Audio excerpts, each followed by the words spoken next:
Hi, it's NC Reselling Mama, and I'm here to show you our solds from May 1st through May 7th of this year, 2024, on all three of our selling platforms, Mercari, eBay, and Poshmark.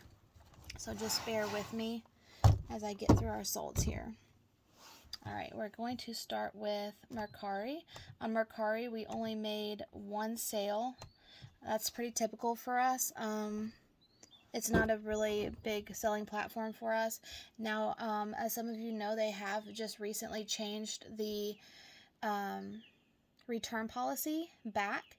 So at the beginning of this month, they said they were going to start allowing returns for any reason, and they were going to drop seller fees. So that was awesome for sellers as far as no fees. However, returns for any reason, that's kind of crazy, and as you could imagine, like, really opens up the possibility for, I wouldn't say scams, but yeah, sometimes scams. So that was concerning, but then now within the last week or so, they've decided to go against that, and they're not going to be doing returns for any reason, only obviously if an item's not as described.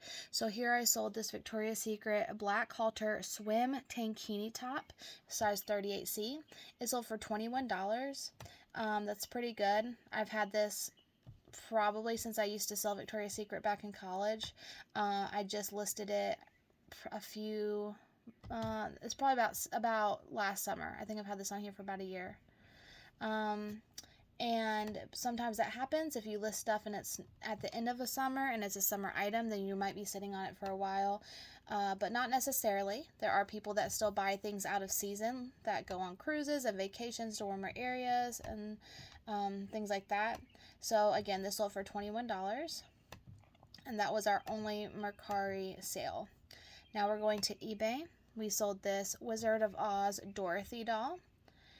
I am as you can tell, obviously, by our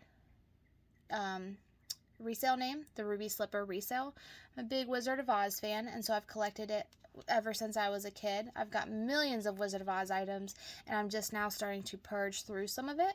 So this was a $19.99 Dorothy Barbie doll, and I'm going to my order page just because it doesn't always show the exact correct number here. Sometimes you have to go to your order details, but yeah, she did sell for $32.51, which was an offer for 15% off of her original price that we had her listed for.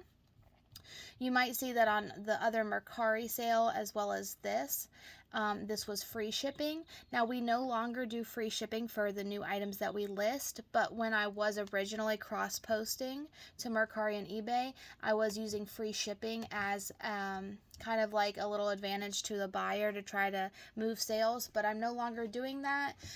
Some of the YouTubers I follow, they discourage from using free shipping, and I switched to charging buyer shipping, and I haven't found any difference in my sales.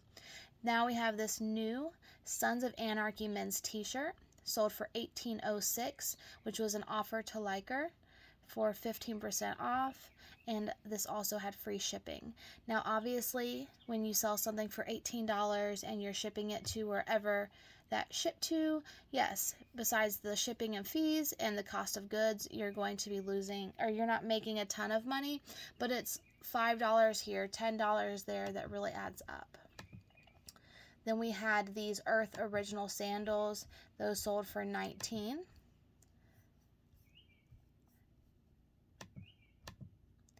BKE shorts. These are the Peyton mid-rise shorts, and these sold for $20. And this is where I said here how it shows here 25, but they didn't sell for 25. They sold for 20. And those, the buyer did pay shipping, and it was $5.52. Whenever I'm doing shipping on eBay or Mercari, Mercari doesn't really give you as much leeway as far as charging the buyer. On eBay, when I go to charge the buyer shipping, if it's anything under, if it's a pound or under, I will use Ground Advantage. It's much cheaper. If it's above a pound, a lot of times it'll be more expensive, and it's just cheaper for me to send them in a flat rate envelope, and I just charge the buyer $8. Our last item that sold on eBay the first week of May was this new Ralph Lauren's t-shirt. I had bought this for my husband and he never ended up wearing it, so it is new with tags, and it sold for $23.50 on an offer to watchers, and this was back when we were doing free shipping. Now we'll go over to Poshmark. I sold these athletic leggings. I don't even remember. I think I got these in the bin, Goodwill bin. Let me pull that up. And these sold for $4, which means I made a whopping $1 after Poshmark fees. In other words, I lost money on these. But sometimes you've just got to move inventory. I just received this from my mom the other day to sell, this Janie and Jack kids dress. We sold this for $12. After fees, we made $9. Our average cost of good for items is $4, so that means we made $5. I literally just threw it up on Poshmark. I didn't measure it. I didn't hang it up. All I did was take some pictures. I removed the background in this first photo, and it was a $5 profit. Pretty good. These Hudson jeans sold for $32.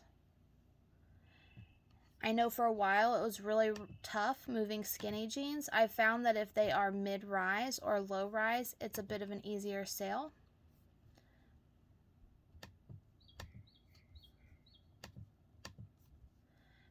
For $24, we sold these vintage 90s cropped overalls. They are super cool. I remember I brought these home, and my husband was like, do you think things like that are really going to sell? Like, do you think we're going to sit on that? And I said, no. I know what you're thinking. Stuff from our childhood.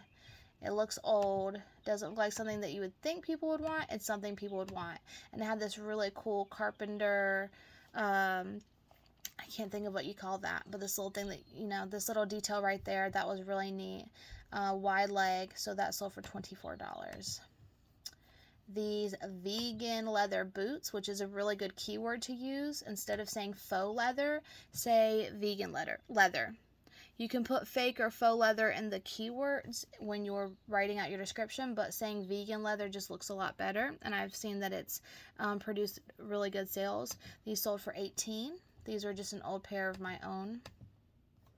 This was a bundle, and when I'm telling you that this bundle did not make a ton of money, it did not make a ton of money, but it's okay. I had an airy lace bralette that was probably, I'm trying to get that on screen for you guys, probably from the bin at Goodwill for $2. A pair of distressed Joe's jeans, and a Junior's new with tags boho dress. And I really thought I'd get more for that dress, and I did not. Altogether, that sold for, let's see. Does it tell me? It says that we made $24. And if you think of an average cost of goods for $12, that means we made $12. So we made $4 each item. Then we sold this kids bundle here, and it was a mud pie girl's dress. Really cute. And a custom baby lovey that I had embroidered for my first son that he didn't really use. And the dress was something we were saving in case we had a little girl, and now we're thinking that just might not be in the cards. So we sold those, and it says our earnings were $12. Of course, again, that's just after Poshmark fees. That's not after cost of goods. Then we sold for $28 this new with tags pair of American Eagle jeans. They were size 18 short. I was super excited to find those at Goodwill.